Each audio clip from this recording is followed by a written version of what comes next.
Nah, kalau kita bicara mengenai berbagai polutan tadi di dalam lingkungan, baik itu nanti melalui dermal, kulit gitu ya, ataupun melalui air gitu ya, tentunya kita harus tahu dulu bagaimana jalur paparan di lingkungan dan juga masuknya zat toksik atau organisme yang tidak diinginkan oleh kita itu masuk ke dalam saluran pencernaan.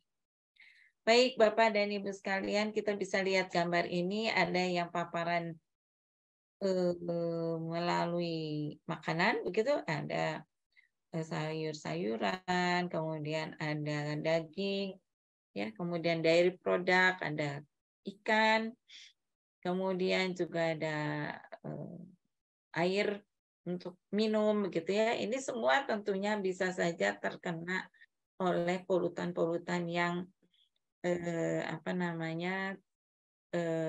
bisa menimbulkan masalah atau masalah baru nantinya. Baik, saya tidak akan menjelaskan ini karena kita tahu bahwa hampir semua sayuran disemprot dengan pestisida. Bukan pada saat masih hijau atau masih kecil gitu, tapi justru mau dipanen juga disemprot dengan pestisida. Bapak dan Ibu sekalian, saya harus cerita ini karena ini menarik sekali ya, dan ini harusnya ada penanganan khusus. Tapi sampai hari ini belum, mungkin perlu waktu ya untuk itu. Jadi tadi bisa kalau makanan umumnya lewat saluran pencernaan, dermal itu lewat kulit, dan inhalasi itu lewat pernapasan. Baik, Bapak dan Ibu sekalian, kita lihat bahwa kasus biomagnifikasi, bioconcentration, dan bioakumulasi ini banyak sekali terjadi, tidak hanya di Indonesia, di Jepang, di mana-mana di seluruh dunia.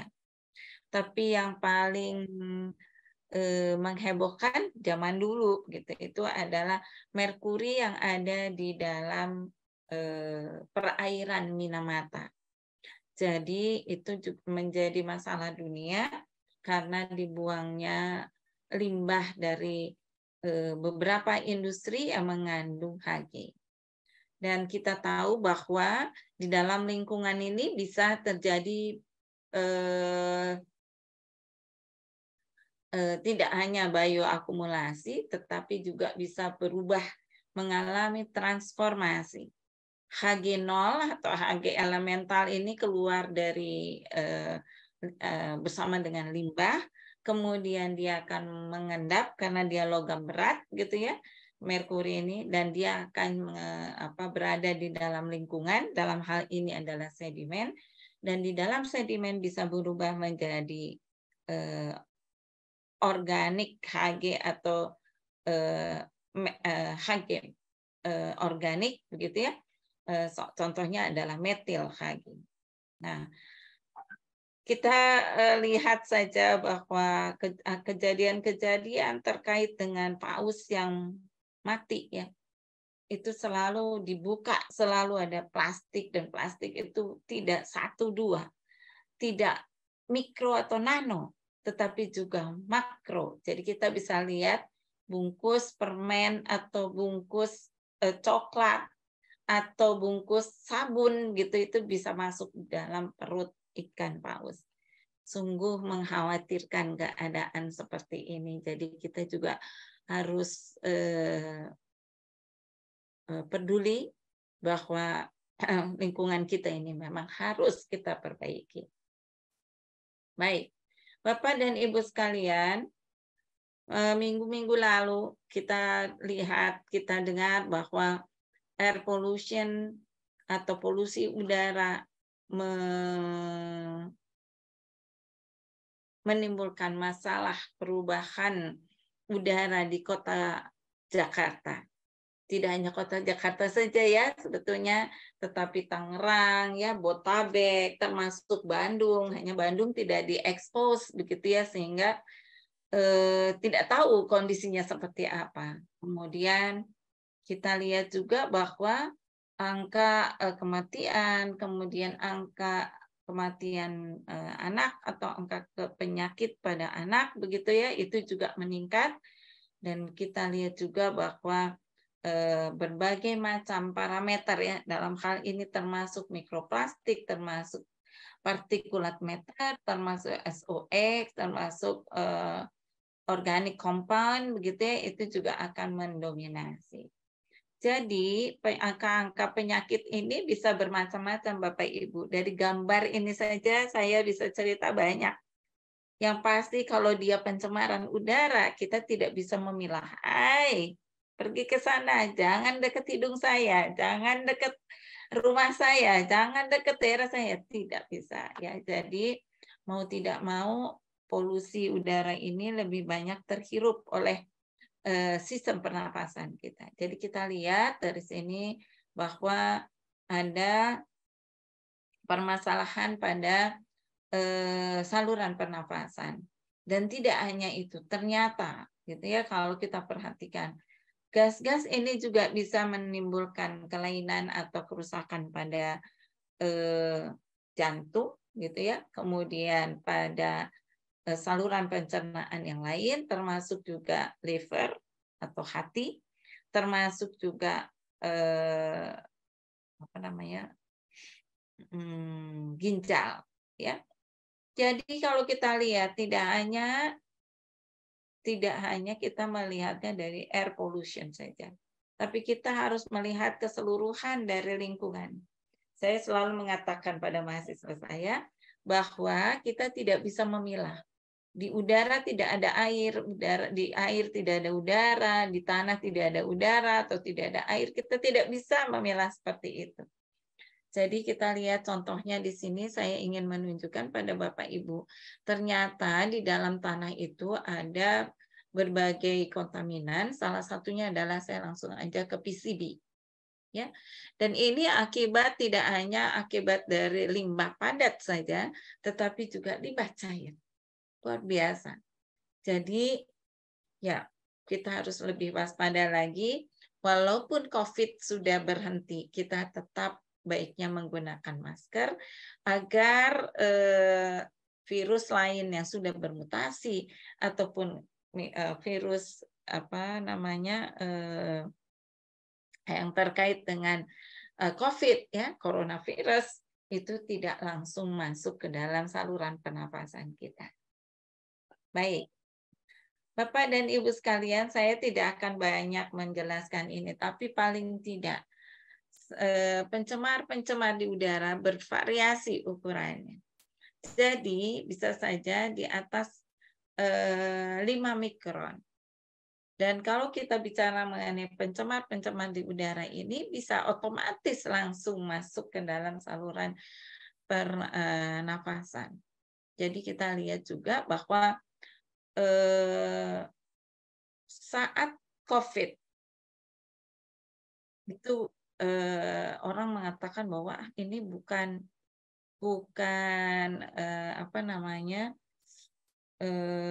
bukan disebabkan oleh virus gitu ya, tapi sudah dibuktikan oleh banyak orang ya bahwa itu adalah virus coronavirus gitu ya, dan coronavirus 2 gitu, karena yang dulu juga pernah terjadi dan itu juga banyak mematikan banyak orang gitu ya. Jadi itu bisa masuk juga ke dalam nanopartikel, bisa masuk tertutupkan di dalam partikulat matter ya. Kemudian kita lihat di sini juga bisa masuk lewat kulit ya, sampai pada kulit yang paling dalam, kemudian bisa terjadi perubahan DNA ya, di mana ini tentunya juga bisa menyebabkan kanker. Jadi Bapak Ibu sekalian, kanker bukan kantong kering ya Bapak Ibu sekalian, tapi kanker adalah salah satu penyakit kronis. Ya, jadi tidak bisa hari ini kena partikulat yang dapat menyebabkan kanker, besok kita kanker. Kalau ada seperti itu berarti sudah lama, berarti itu sudah jangka panjang terpaparnya. Jadi salah satunya bisa ditunjukkan dengan DNA damage. Jadi kerusakan pada DNA di mana tidak ada keteraturan dari sistem yang ada di dalam RNA dan DNA. Nah, kemudian untuk yang di PM2,5 ini lebih banyak pada udara, sehingga kita lihat bisa bermacam-macam, salah satunya juga bisa menyebabkan DNA methylation landscape yang dimodifikasi ya dengan T helper cell. Jadi T cell itu bisa juga ditentukan. Baik, Bapak dan Ibu sekalian, kita lihat ini luar biasa, banyak sekali bahan-bahan kimia. Saya nggak bisa sebutkan satu persatu karena nanti habis waktunya. Tapi paling tidak, Bapak Ibu bisa lihat bahwa ada pengecetan gitu ya, yang dimana pengecetan ini juga bisa menghasilkan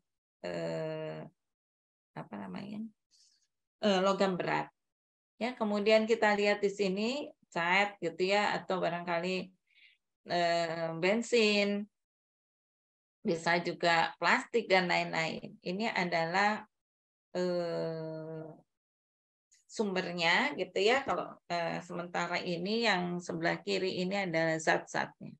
Tidak hanya ini Bapak Ibu sekalian, kami menemukan di tahun 2020 ini ada juga limbah dari berbagai kegiatan. Salah satunya adalah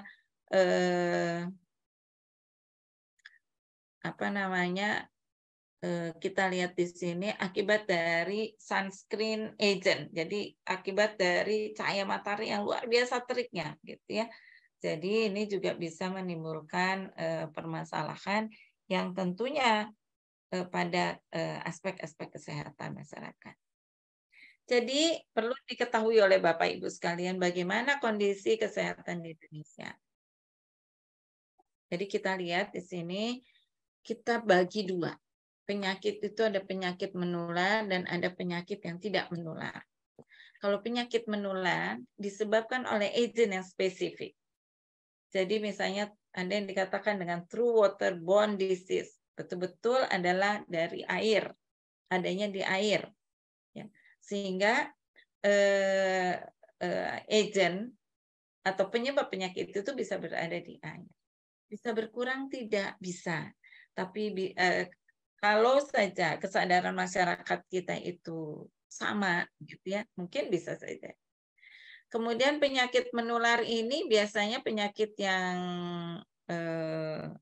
akut, begitu ya. Jadi dalam waktu singkat, ini juga bisa menularkan kemana-mana, ya bahkan bisa juga seperti yang kita alami 3 tahun yang lalu, awal dari pandemi COVID. Jadi kita lihat di tahun 2010 dan 2015, di sini ada pie chart di mana ada 2 jenis penyakit menular dan tidak menular.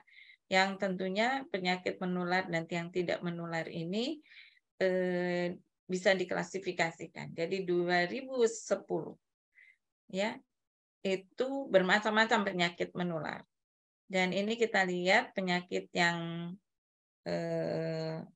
tidak menular meningkat. Sama seperti di luar negeri, Bapak Ibu, sekarang ini penyakit menular ini banyak sekali, penyakit yang tidak menular ini banyak sekali, dan kita tahu bahwa penyebabnya banyak, tidak hanya satu, gitu ya, tidak spesifik. Baik, jadi kondisi di Indonesia ini tentunya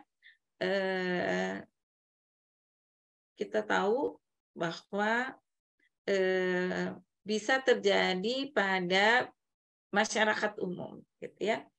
Dan kita lihat juga bisa terjadi dalam waktu yang pendek, gitu ya, penyakit yang menular ini.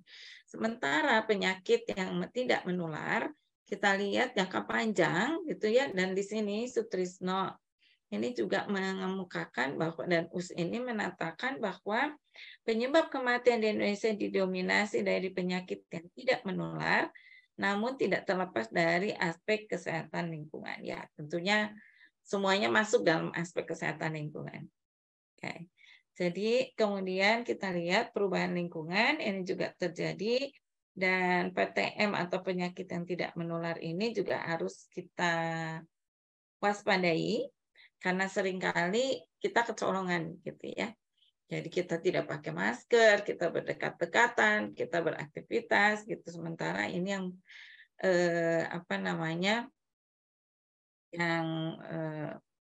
lain-lain ini tidak diperhatikan gitu ya. Jadi penyakit menular di Indonesia masih tetap banyak.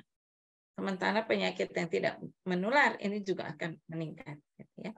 Jadi salah satunya adalah yang pernah kita lakukan penelitian terkait dengan keracunan timbal atau keracunan kadmium dan lain-lain. Bapak dan Ibu sekalian, kita lihat di sini bahwa ada jumlah kematian per 1.000 penduduk. Jadi bisa saja meninggalnya itu tidak hanya ya takdir katanya begitu ya, bukan itu ya, tetapi bisa juga tidak mengena dengan penyakit yang barangkali juga diharapkan itu bisa menimbulkan penularan ya, atau bukan diharapkan, diprediksi ya bisa menimbulkan wabah juga yang tinggi. Jadi kita lihat di tahun 2016 ini menunjukkan bahwa banyak sekali penyakit-penyakit yang tidak menular ya. Jadi salah satu contohnya adalah serosis. Jadi serosis itu gejala untuk sampai nantinya pada kanker hati gitu ya. Dan itu juga bisa disebabkan oleh berbagai hal. Kemudian di 2017 ini juga kita lihat ya ada beberapa, kemudian angka kematian tertinggi di Indonesia itu di tahun 2018. Kemudian ya pertama juga barangkali dengan adanya COVID saat itu ya, sebelum COVID ya, tapi itu sudah mulai begitu ya. Nah, tahun 2009 juga demikian gitu ya. Sehingga kita bisa menentukan penentuan dari DALI ini ya. Jadi kita lihat bagaimana dia bisa menimbulkan dampak terhadap misalnya salah satunya occupational exposure. Jadi apa yang pada paparan di lingkungan kerja gitu.